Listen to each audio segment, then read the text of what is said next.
Okay, let's go ahead and get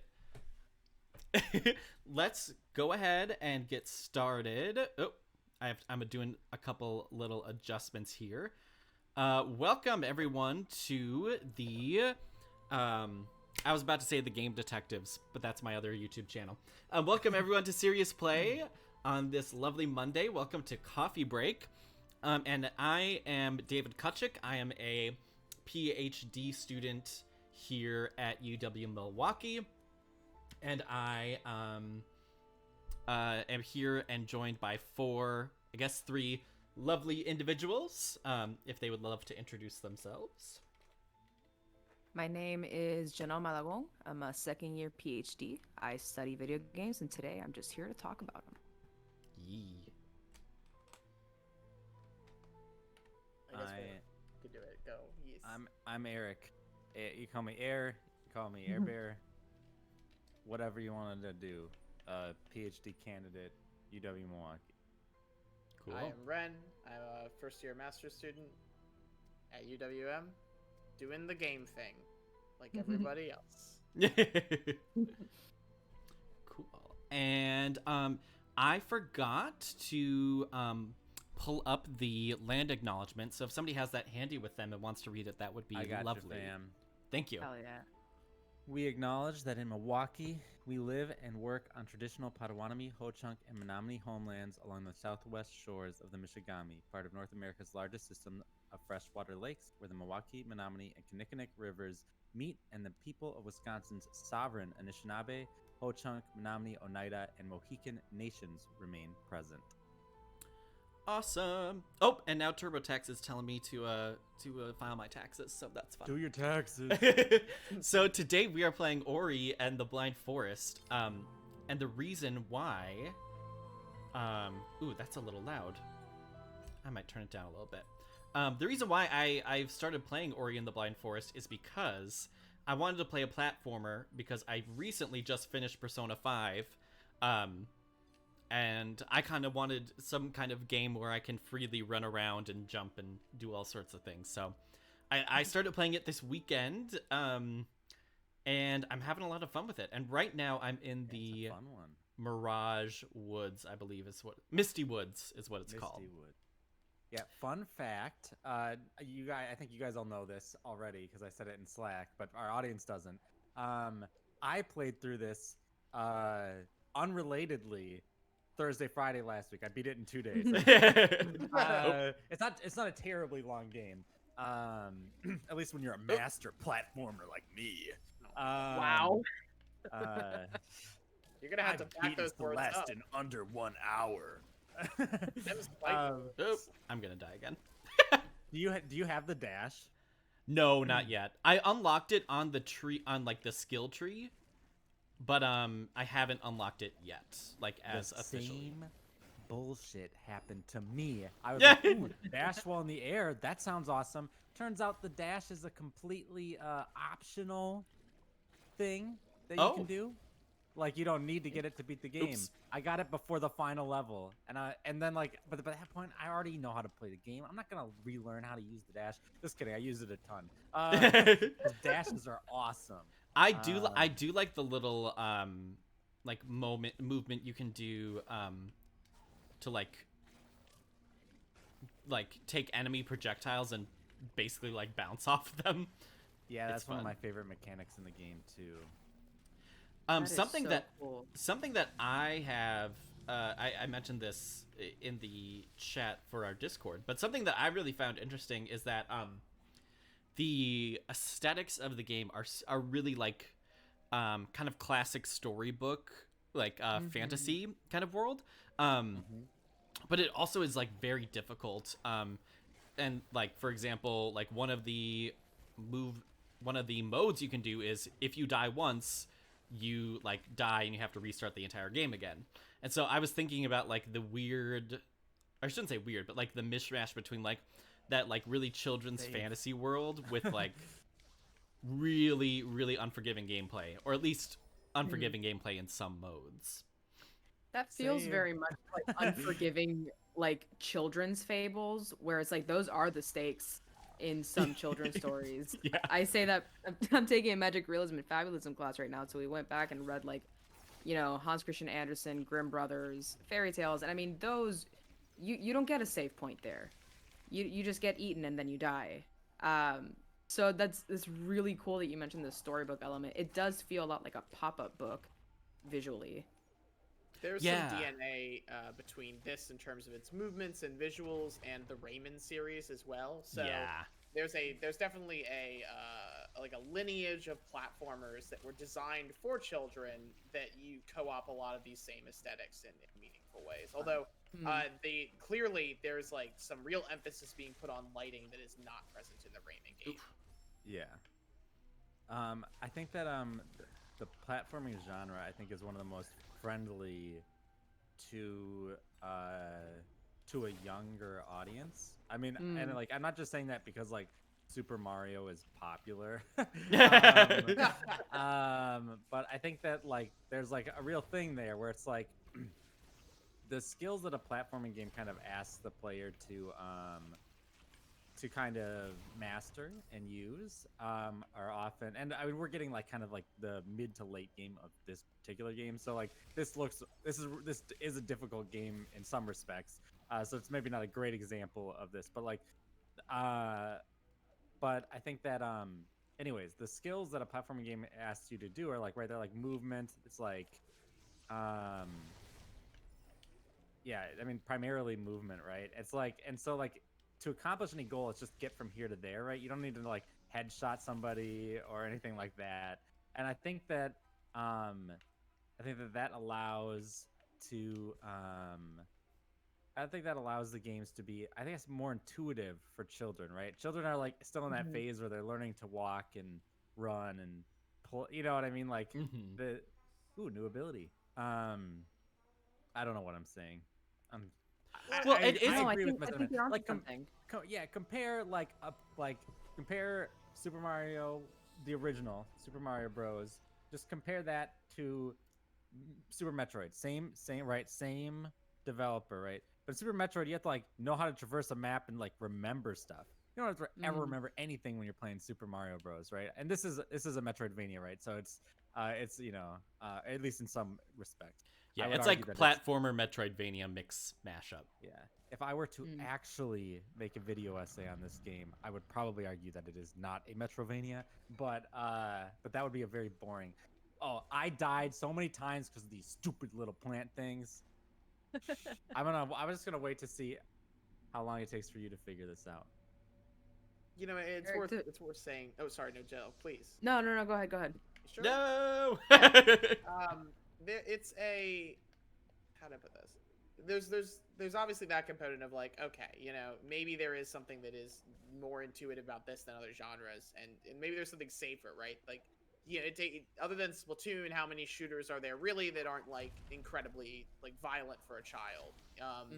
But like, there is something to be said for the fact that like culturally, platformers have just filled that void as being children's games for a really long time. And they're not really poised to lose that context anytime soon. What like the last big major platformer was like from a big first party studio was probably what, other than that wasn't Nintendo, by the way. I know Nintendo is still making shit. Was Knack, right? Like Knack and Knack 2, and those were hard children's game launch titles for like the PS4. I forgot that happens.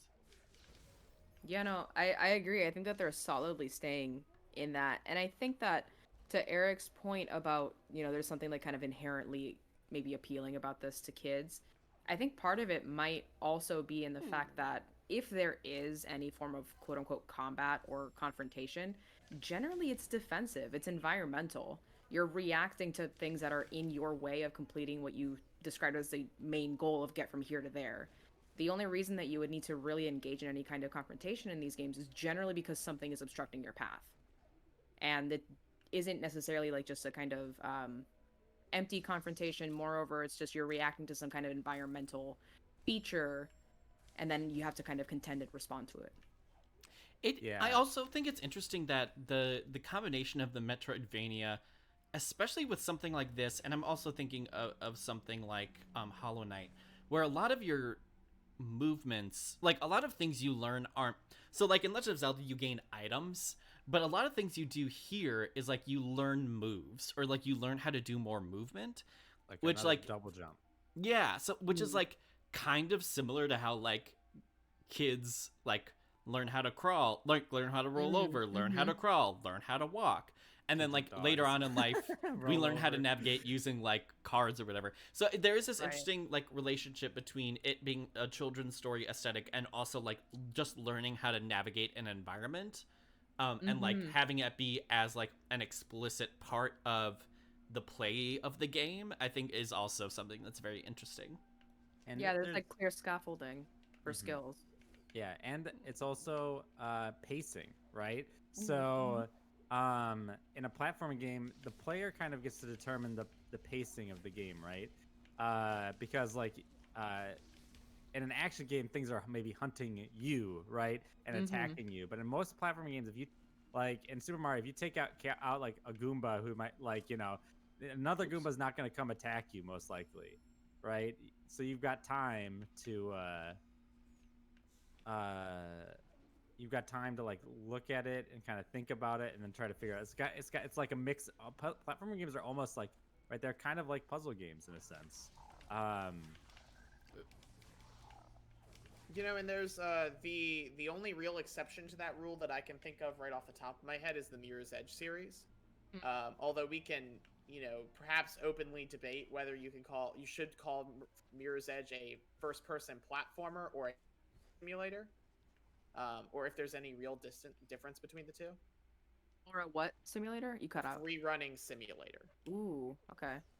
I'm more inclined to call it a first-person platformer, but I'm not familiar enough with Mirror's Edge to fight you on that. I Same. played the demo when that was available, so and based on that, I'd back you up there.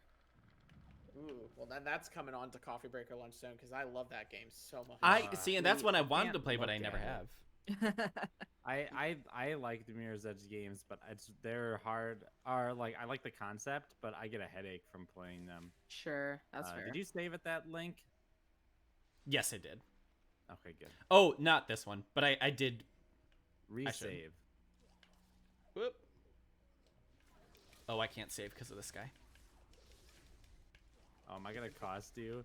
No, you're fine. Oh no. Is this one of those Um, games where you can only save in certain spaces?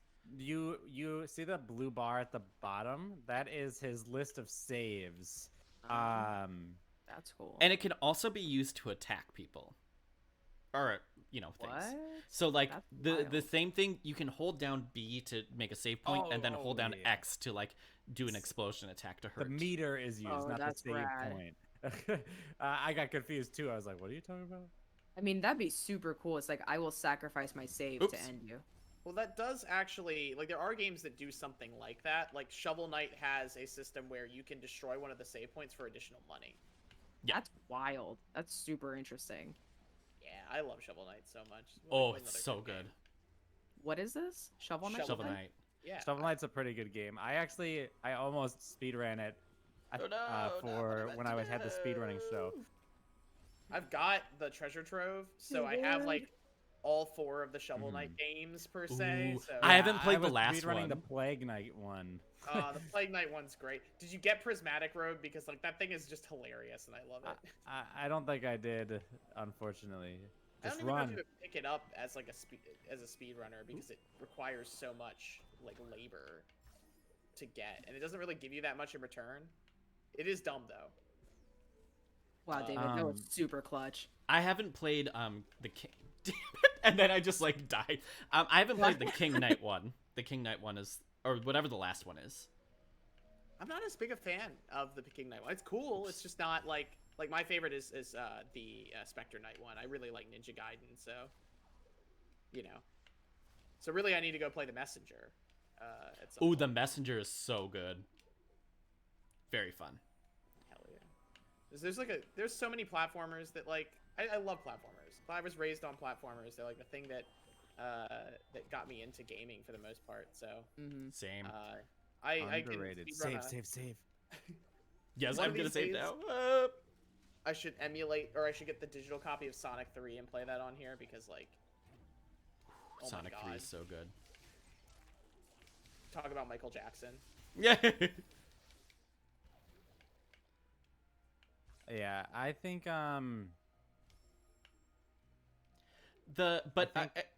oh, sorry. oh yeah, I wanted to return to your storybook things. Like Yeah. this game definitely has like a storybook aesthetic. It's Mm. very colorful. The characters obviously, they look kind of like cartoon characters. Um, in a way. Absolutely. Yeah, And like the main characters are very cutesy and Mm-hmm. very small. But the Like, world good, also looks good spot to nefarious. Like, save. it looks very threatening.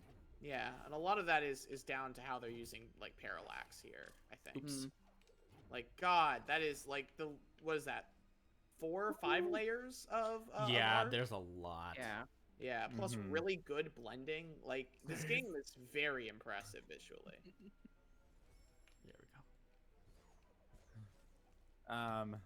I was gonna keep telling you to save because I know how frustrating it is because I played this game very recently. I know how frustrating it is to play this game and die and then be like, why didn't I save there? Oh my gosh, the thing where you have to like where there's water like coming up the tree and you have that Oh, yeah. messed me up. So yeah, this is you are referencing one of the things that was probably one of my least favorite things about this game, which were basically what I would call the boss sequences of the game. Yeah. The boss sequences are generally like they're very environmental, and it's I'm gonna be honest, it does the same thing that Celeste does and I'm not talking about the final like the summit in Celeste. I'm talking about the farewell. Have any of you guys played Yeah. the farewell? I'm pretty sure. That I haven't. Is that the like the secret cave thing? It's beyond. It's the third DLC of the game. Oh, Oh, okay. no. No, I haven't played that. Or the second DLC or whatever. It's like, I don't know. I don't know if I can spoil something that happens in the first 1 minute of the DLC. Oh yeah, that's fine. Do it. Definitely do it. Granny dies. Oh. And poor so then it's Granny. then you're like going to heaven to try to like get her back or something. Oops. I don't know. That's I wild. can't remember the plot too well. But the last section of the farewell DLC is like this very long. Like I'm talking like at least start to finish. I'd bet 5 to 10 minutes section. That if you fail, you go back to the beginning. And that's how the boss sections are in this game. A game where otherwise you can save whenever you want, or in Celeste, where basically you do one thing and then you get a save point, right? It's like you break the ethos of your own game. You know what I mean? Where Yeah. it's like the whole thing is predicated on difficult challenges, but you only have to do it like once. You know what I mean? You don't have to like, you know what I mean? It's not like Super Mario Bros. Where if you lose all your lives, you have to go like all the way back to the start. But then they just break that and kind of betray your trust a little bit in these boss sequences, and it made them worse. It made the game worse to me. Like I was vibing with the game, and then I would get to these boss sequences, and then I'm no longer vibing. I'm just Yeah. feeling bad. And I understand like the idea behind it, but I agree like in practice it's not what I like to see.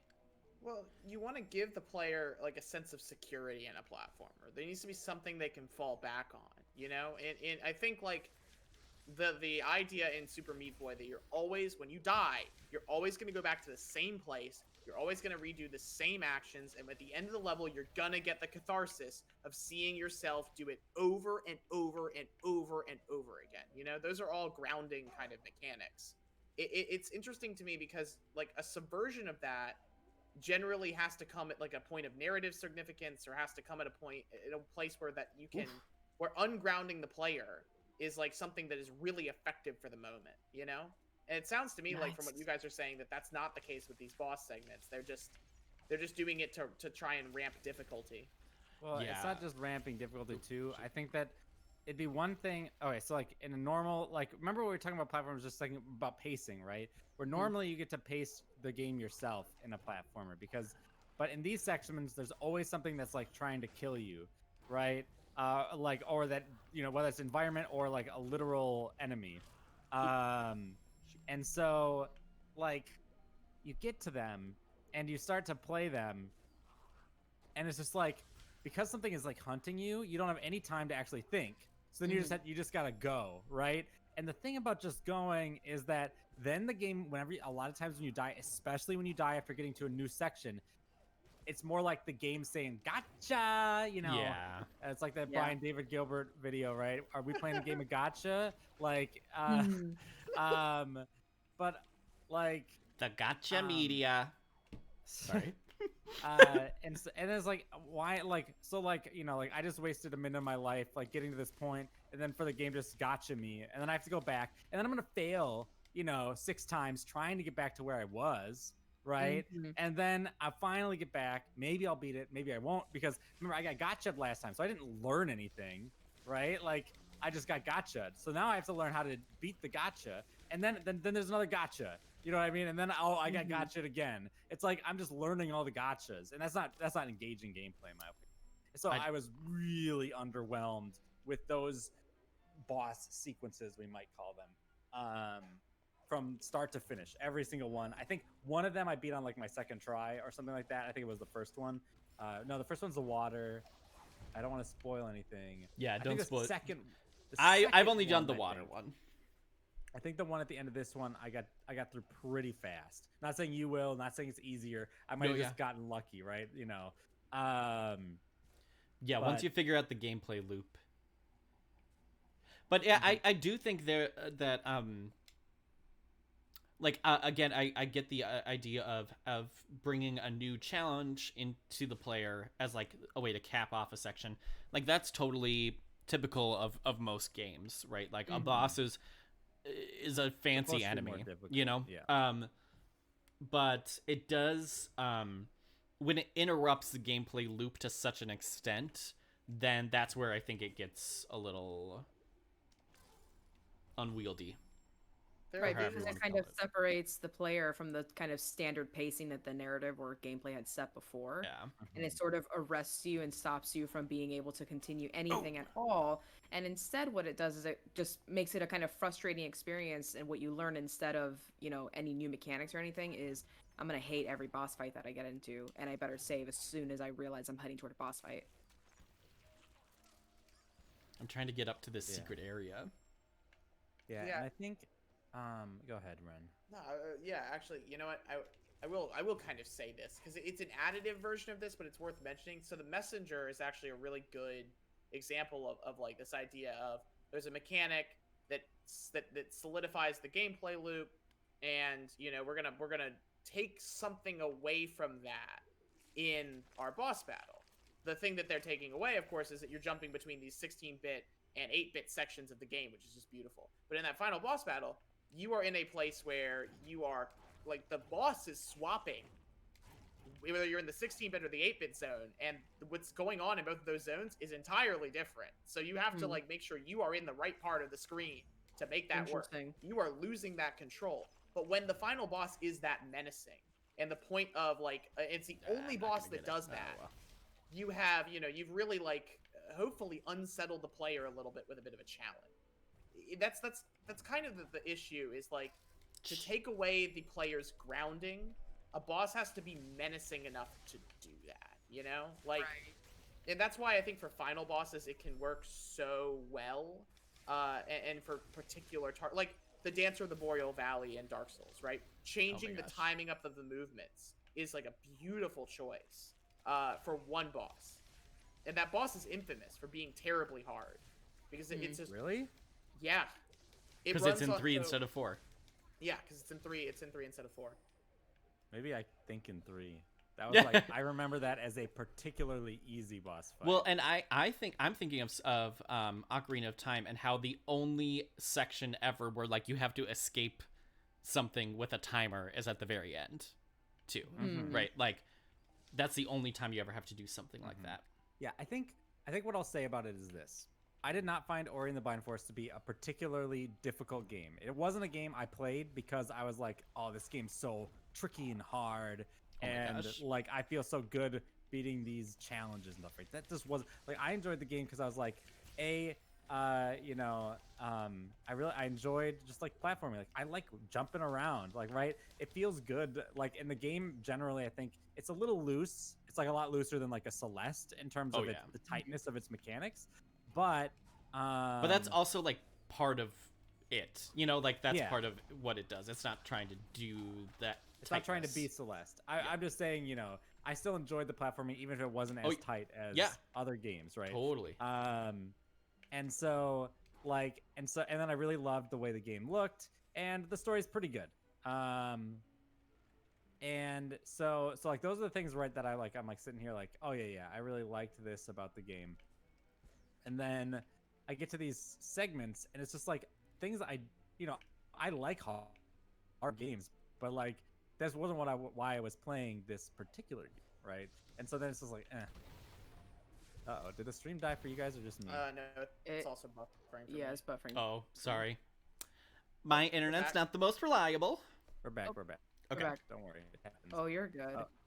Yeah, Yep. cutting out a little in and out, but well, it'll get sorted out. No big deal. It won't be cut out on the. It'll VOD, come out right? in the That's how wash. it works. If you have a recording, you'll be fine. But if it's on Twitch, this is what it'll look like on the. Oh, I Twitch. forgot to do the recording. Whoops. Oh. Even though last night I specifically said I would. Oh, the stream well. is doing something very interesting for me right now. Yeah, Very that low is resolution. that's like 2-bit right there. I mean, I'll say it looks like a very cool art piece. Yeah, this is Ori in the Blind Forest Redux. It is the Mirage. It is the Misty Forest. So it's messing up a little bit. So yeah, it's like the game is beautiful, and the thing is about those sections. Like I think I want to make something really clear. I don't know if we'll get to one tonight. We might. You're getting pretty close, I think, if I recall. But what I loved about the sections was that they were these like brilliant, beautiful, tense set pieces. Yes. But then you lose all the tension, right, and all the beauty of the thing when you have to replay it 3 dozen times, right? And then you don't like it anymore, and that's the tragedy. It's like, I see what they were going for, and I think it really is evocative. These moments of these sequences where you're like rushing against the elements and you're just trying to like escape, right? Like they're really evocative and beautiful moments, and then it's just like, oh yeah, I have to do it again and again and again and again. It's like the water was so beautiful. Yeah. And so like you can imagine that same segment, but like either you're like refreshing more periodically, right? You have the ability to still save, or it's just a little easier, so you only have to restart once or twice, right? Like it's not super difficult. And then you're like, those are just the most memorable parts of the game. Like, you know what I mean? Rather than being something that you're ultimately like, I didn't really like it. But yeah, I love the aesthetic of the game. We're only getting the Misty Woods here, but the game is really bright. It's got a huge wide range of color palettes. Like this is obviously like the dark section of the game, but there's plenty of variety, and I think that works really well. The story itself is very storybook-y. Yeah. And the game kind of with a narrator and everything. The narrator is like an old fart telling you a bedtime story in some ways. I love it. Though he doesn't actually speak, it's like a tree that doesn't know how to English. So I don't really like the it. narrator on the narrator like awareness scale. Are we talking like if 1 is the inspired narration of Harrison Ford in the original cut of Blade Runner, and 10 is Rux from Bastion? Like, where are we on the scale? Well, there's no voice acting.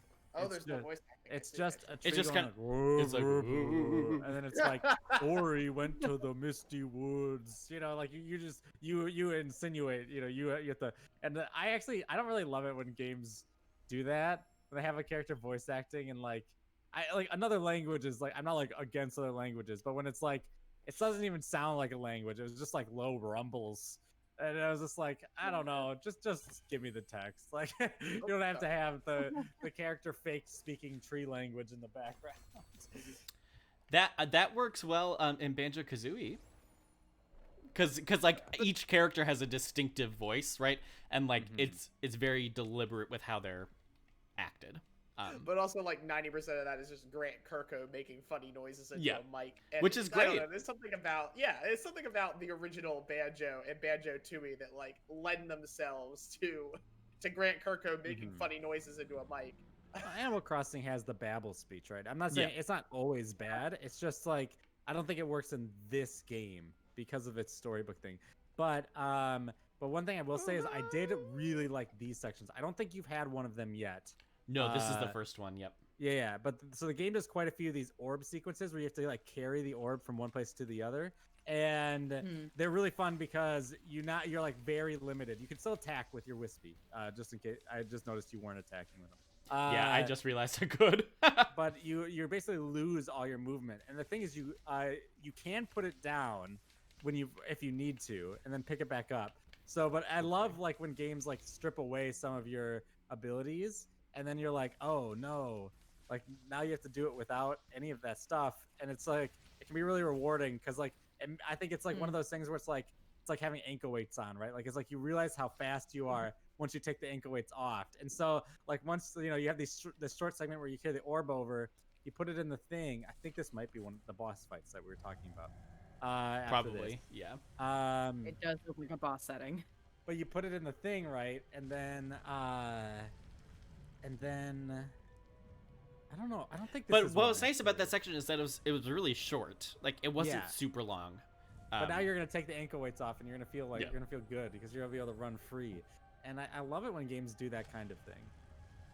I mean, the grandfather of that, right, is well, there are earlier grandfathers, but the one I always think of is Symphony of the Night. You know, you come in with fully powered Alucard, you lose him immediately, but when you have him, it's like, I'm gonna kick some ass. And then it turns out that Alucard actually gets more powerful than that, and everything is just gonna get. This isn't one of the set pieces. This is because like you got to go to the Valley of the Wind now, and then once you get the wind element, there's 3 set pieces I believe, and they're all when you get the element, or reactivate the element. That map is just absolutely beautiful. Oh, by the way, here's my argument why this game is not a Metroidvania. Very put simply, I didn't know you could access the map. Oh, until I was in the final area of the game.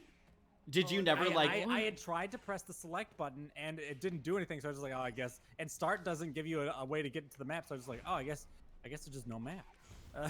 I don't know why it asked me to update the map. I guess I can only look at that when I look at the map, like if I'm at one of the map spots. Is what I thought. Oh, gotcha.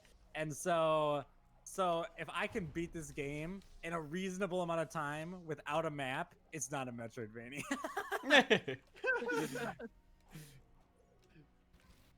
That is a way to do a genre. I love it.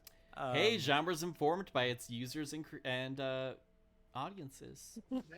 Not according to Marshall McLuhan, but no, I would probably never make a video essay that was just like the thesis statement was this is not X genre or this is X genre. That's got to be the most boring thing you could possibly do. It's very clickbait. Like I saw someone who was like, Gen 2 is the worst gen of Pokemon, and it's like they're just saying that because everybody likes it and it's generally considered to be a good one and a favorite. You know what I mean? Like it just seems very like reactionary and trying to get likes. Yeah, to be like, this is not this. It's reactionary, and at the same time, it's just like it's not meaningful. You know what I mean? Like I really try with my videos, at least, to like it's like the same thing in academia, right? It's like if you're gonna write a damn paper, make sure that you have something really meaningful to say, right? Like I don't know. This is not an incredibly profound point. But why does it matter? Like, you know what I mean? Like, why would I spend like, I don't know, 10 hours of my life making a 10-minute video about this game not being a Metroidvania? Like, why does that matter, right? It doesn't. Yeah, what purpose does it serve for your life? It's not self-evident. I think that's when you get into like formalism, that's your problem, right? Is it formalism will always run the gamut of aestheticism. Yeah. There's a heal on your top left there if you need it. You're now pretty far out. Yeah, I saw that, but I forgot how to get there. Yeah. To be honest, I don't really love the save system in this game. I love the idea of it, but it's just so easy as a player to forget to save. Like when and I know, like maybe that's just more me, right? So the way that you see that blue crystal on the screen right now, like that will give you back like the blue bar, which will give you back your saves. And the thing is like we've been watching David play, and I've been noting one thing. David's save bar is always full, but he doesn't save very much, right? And Yeah, it was really only when I got towards like the boss thingy that wasn't really a boss near the end that I had a low amount. Yeah, like I like the idea of it being kind of like a material or a resource that you have to manage, but it doesn't seem like it really requires a whole lot of management. Is that Which fair to then say? kind of like goes against the point of it being a resource. Like Right. right, so like the classic Resident Evil, all of that, you know, that's a resource that has to be used as a resource and isn't just like a readily available thing. I don't know. I think like there's I like scarcity- the ink in the ink typewriter because that's a survival horror game. But Yeah. this is not a survival horror game, right? Now Scarce that's a resources. 10-minute video. Is this a survival horror game? uh, Is there's like there's scarce resources and there's plentiful resources, and that, Yeah.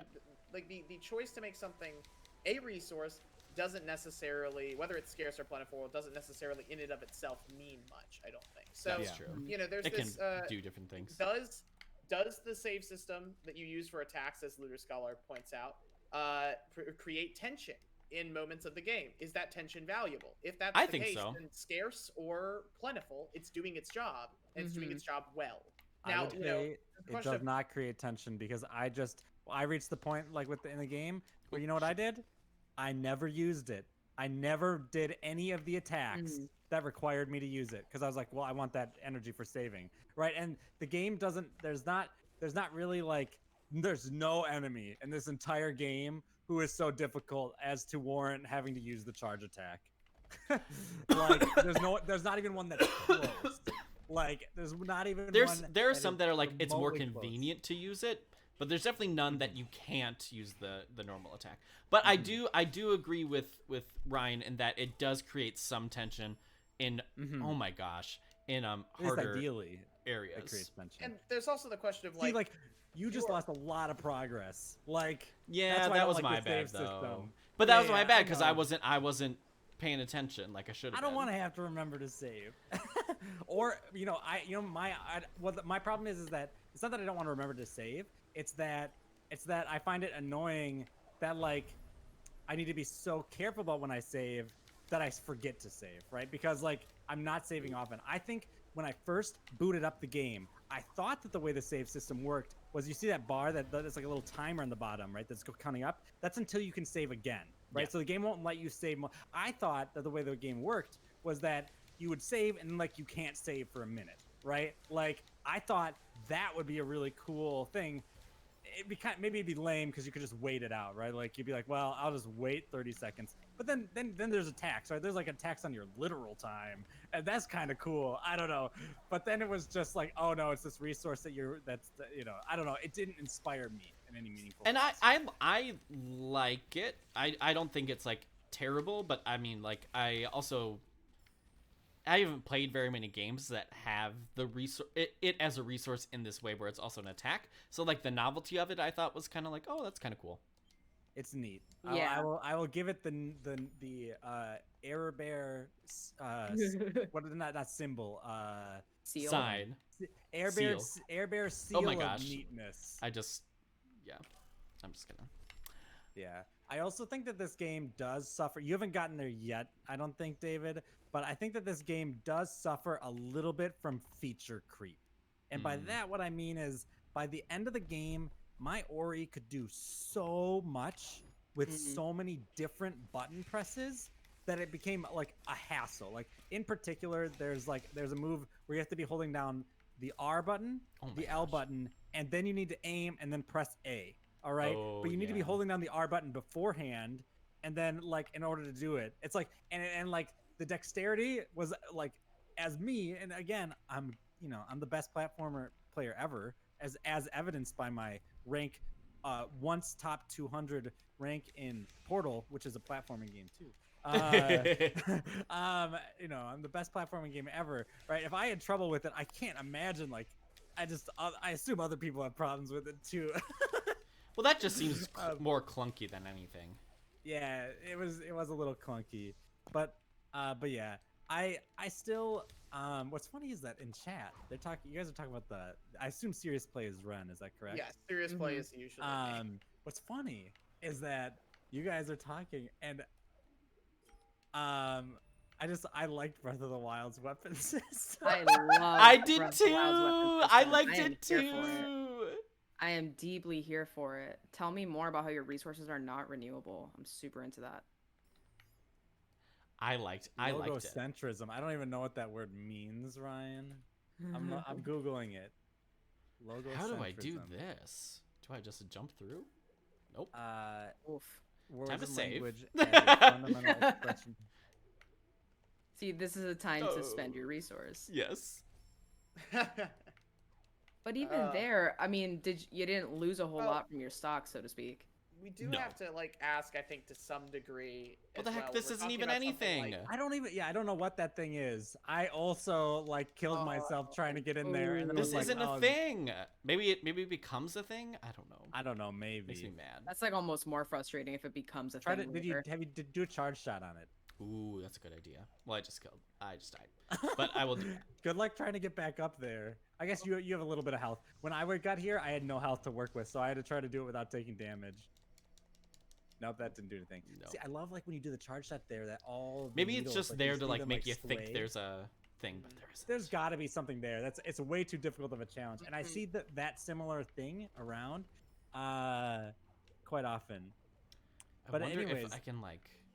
I was wondering if I could like move this Nice. platform to get this guy over, but I don't think that's what it is. Oops, you I just can died. well the way that you do it is if you use the Y thing on him, and then you can shoot him in the opposite direction, right? Oh yeah. So that would be the way, but let's just say I tried to do this for too long and it did not Okay. work. I tried to get him onto the platform and then try to get. Yeah, it was a lot of work. I'm just gonna. I want to try a little bit just to see if I can get. it. Yeah, no. You're playing. So- You play the That game. is so cool, dude. I hope you get that. Whatever The that other is. thing that I think is Well, I worth just died. kind of pointing out in the conversation about the saving resource in this game is that there's always the possibility that Eric, you're too good at it, and by that I mean the resource is part of the balancing of the game since it's also your save points. So if you're too skilled a player, you might find it useless, but a player who is at a different skill level might start finding it very useful.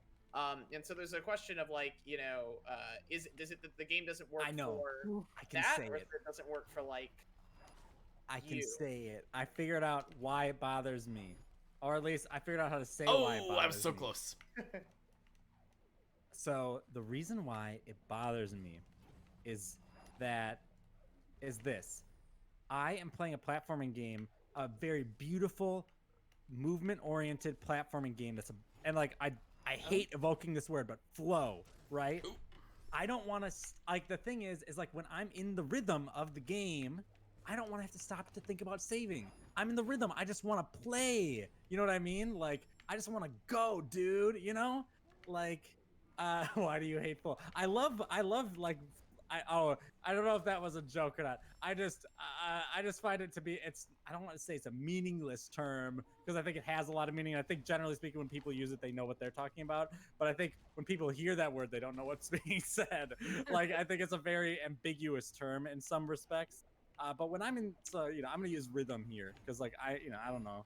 I was like at one point I thought I'd be a music major. But when I'm in the rhythm of the game, right, I don't want to have to I'm not thinking about saving, and then the game punishes me, right? For why is he's stuck? Go shoot him again. Yeah, David, Oh that's my wild. God. Oh, I was so Yeah. close. Oh, I hope this does nothing. Like, I hope I get him through there and go through all these trials and tribulations and nothing happens. Because I still would have achieved my goal of getting him down there. I love that. Put the ball in the hole. Exactly. That's the goal. No! I'll do that first, I guess.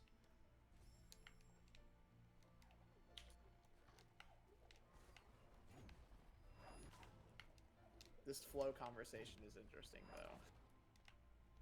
Yeah, I'm trying to respond in text form to Ryan's thing.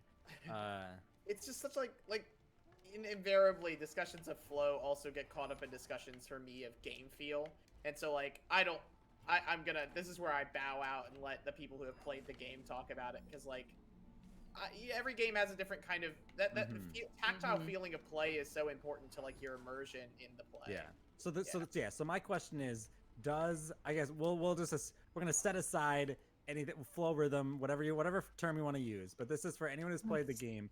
Does the save system? Oh, I think you want to hit like that back. Then he rolls. Oh man, basketball's hard. Anyways, I think, yeah, for me, the question I would ask to anyone who's played this game is, did the save system impact the rhythm of the game, or the flow of the game to you? And for me, it certainly did. And for me, it didn't. But that's also because hasn't.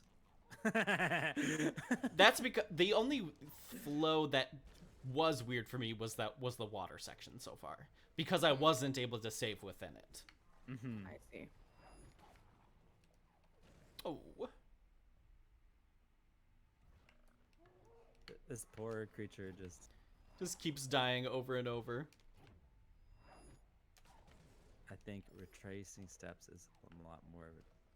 Yeah, well, the problem is that what I'm saying is like, to me, like, I'm doing a challenge, I'm thinking about the next challenge, right? I'm reacting to the game as I'm playing it, right? I'm just like, I'm going, and then that's disrupted because I didn't save. But the thing is that the reason why I didn't save was because I was in the game, right? Like, because I was in the moment.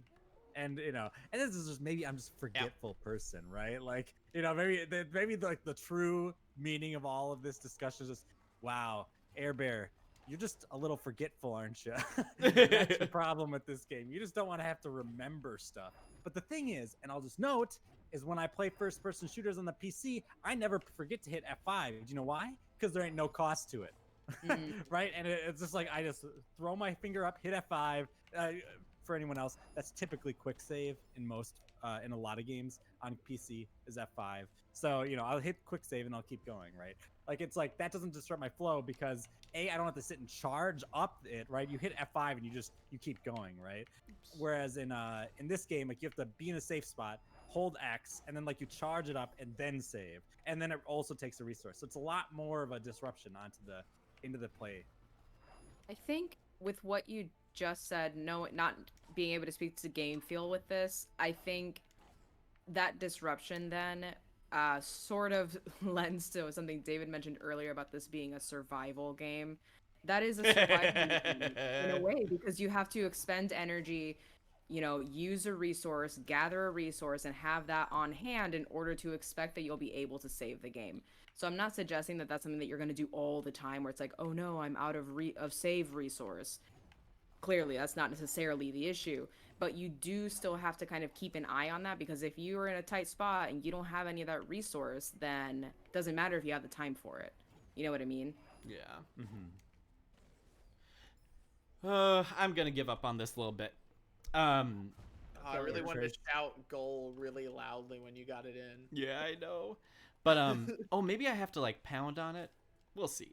You gotta put the sport ball. Oh yeah, pound. Try do the pound. Nope. Do you want me to Google what is this thing? Sure. All right, as I don't even know. Does Ryan know? I almost wonder if you have to follow that thing in there and then smash it down at the end. If Ryan knew this whole time and just let you do this Hilarious. for 15 minutes, he's favorite member of Serious Play right there. I will say, I think the reason why I think it's related to the light burst ability. Oh, okay. Oh, lanterns? No, it's not a lantern. Do I have to turn the lantern off?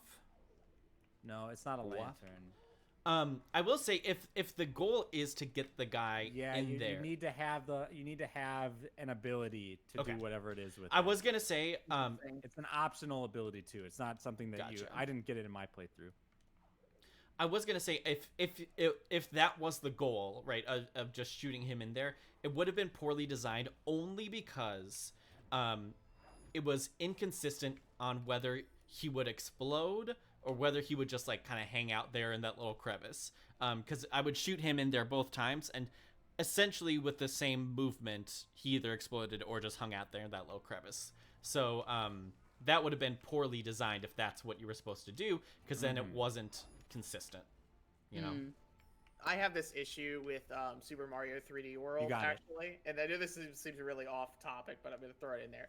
Every level of Super Mario 3D World is a Mario game until you get to the last level. Then it's a precision platformer. Yeah. And it's not designed to be that. Why are they doing that? So it reminds me in some platformers, I think, where they build a mechanic or a system of mechanics around a certain physics engine.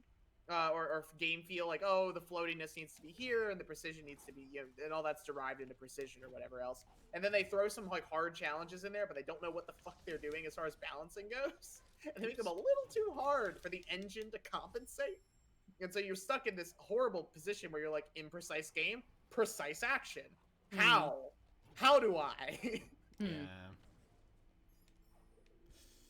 I should have saved. I always forget that when you get the map, it doesn't autosave. It doesn't autosave, which like I think because at most of these kinds of things in the game, it autosaves. Yeah.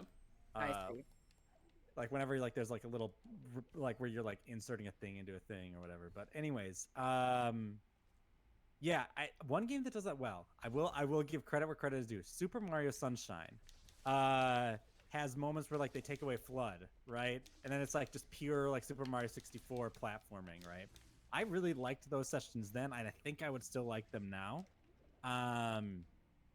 See, I'll also note one of the interesting differences between the way that sorry, I'm a scatterbrained person in general. One of the interesting differences between the way David and I play is this is actually true like speed running, like quote unquote. I just skipped every enemy in this game.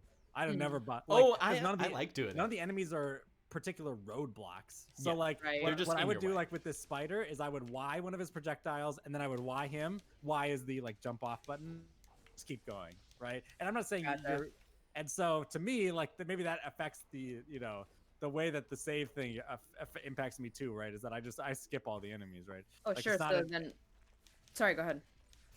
Go no, finish up whatever you're gonna say. Then I'll return to Super Mario Sunshine. Well, I was gonna say, if in that case, then you're not expending that save resource on anything other than saving, so it makes sense that you'd have like a kind of constant bank on it. Yeah, hold on, whoa. You were like, oh, there's no enemy that I would use this for, and then you keep you're skipping all the enemies. I just skip every enemy. Sometimes the enemies are in like a crevice, but like here where David is now, I would just fall. I would just fall the whole way down. I wouldn't bother attacking these guys at all. And I like doing it because then you can get points for your abilities and. Yeah, I was severely underleveled by the time I finished this game. I think in terms of, but the thing is, the leveling system is not an RPG. You don't get any more health. You don't get anything really. Like, it's just an ability system. Yeah, it's like you get new abilities, but the new abilities are not required. And in fact, only one ability, which was the dash in midair, which I did use at the end of the game, which is the one that David was talking about before, which is like you can get really early, like earlier than you can get the dash that you're supposed to use it for anyways. It's like the only ability I ever used the whole time. But back up, Super Mario Sunshine. Super Mario Sunshine has these moments where it takes FLUDD away. And what the thing is FLUDD is a brilliant thing. I can't believe Nintendo has never made another game with FLUDD. I don't know if FLUDD is a brilliant thing. It's a good idea. It's a good idea. What is FLUDD? It's brilliant. Period. No. Anyway, I will not budge on this point. I also will not budge in that Super Mario Sunshine is a bad game. But oh shit. Ooh, so now we gotta emulate Super Mario Sunshine. No, it's fine. It's just my least favorite of the 3D ones. Yeah, Super Mario Sunshine's probably my least favorite 3D one as well. Still a great game. Is my opinion. But let's talk about the Sunshine, because I think these are good segments, right? Is like so FLUDD is your backpack in Super Mario Sunshine. And what it does is it gives you a myriad of new platforming abilities, such as I don't think you can do whatever you're trying to do here, but oh, I can't get him through here. No, I just don't think that there's a reward for doing it, because just to let you know, I also got confused. This is one of the things. Maybe this game is a Metroidvania. You get confused and stay in the same spot trying to do something that won't accomplish anything. But anyway, so flood augments your platforming capabilities in a variety of ways. Most significantly, I think, is in just the basic water jets, which what they'll do is they'll let you hover in the air for a short period of time, right? And flood is powered by water, or he shoots water out to as like a rebalancing of yourself, right? In some ways, shapes or form, and so flood is really cool for a platforming game because it augments your ability, what you're doing in midair a lot of the times, right? And there's a variety of different flood modifications. Like one is like a super high jump. One is like you like blast yourself and move like sprint really fast. All sorts of stuff like that. So, but anyways, so flood becomes an integral part of the game. Like all of the platforming sections, you really need to use flood, right? Yeah. And like he's vital for like bosses and enemies and that kind of stuff too. And he's used to attack enemies. Like it's actually like the save resource in the sense of like everything is tied to one resource, which is how much water is in flood. Wait, and it's flood a super is abundant person? resource. Flood, it talks to you. Okay. Okay. It's like a robot. It's like a robot. Professor I Egad see. made it. Yeah. It's like Oops, probably shouldn't have done that. What is FLUDD. that text? Sorry, David. What's that text that just showed up on the screen? Oh, that's the narrator. That was the voiceover that we were that I was complaining about earlier. But anyways, so in the game, so then there's these sections of the game where they take away flood, and then it's basically Super Mario 64, if we're being honest. Yeah. And they denote it by having like very, I don't want to say rudimentary, but it looks kind of like a deconstructed game where like it's just kind of like assets rather than like fully modeled things. Yeah. And it's like it's not a fully orchestrated score either. Yeah. They're really, really wonderful sections. They're really memorable to me. Like I remember those more than I remember any individual level. For that's where you want to go. That's actually a good place to stop because it is 1 o'clock. But it is. I want to keep playing though. No, it's okay. You can keep playing off stream. Or you guys keep playing. I have to go. I teach in 30 minutes. But I have to make anyways, my PowerPoint for tomorrow. Suffice to say, when they take away flood, it's that same feeling I was talking about earlier with the ankle weights, right? Where it's like all of a sudden, okay, sorry. I guess I'm ranting. All of a sudden, like you like have like lost something, right? Or you? I guess it's putting the ankle weights on, and then it's like you realize how valuable flood is, and it's not the average show. Anyways, no, it's great. It lets me focus on playing the game, so I love it. Mm-hmm. Yeah, we're just giving you shit. No, to it's give you highly shit, appreciated. man. I do talk a lot, but anyways, go ahead. Oh, Ryan did mention Yoku, and I thought about that game, but I totally forgot what it was. So now I'm gonna go put it on my wish list because that's a good one too. But yeah, thank you everyone for joining, and for playing some Ori and the Blind Forest with us. I'm probably gonna finish it like in the next 2 days because it's so fun. Even though I have class. All right, thanks everyone. We will see you later. Bye. Thanks for joining. Bye. Thank you guys. Bye.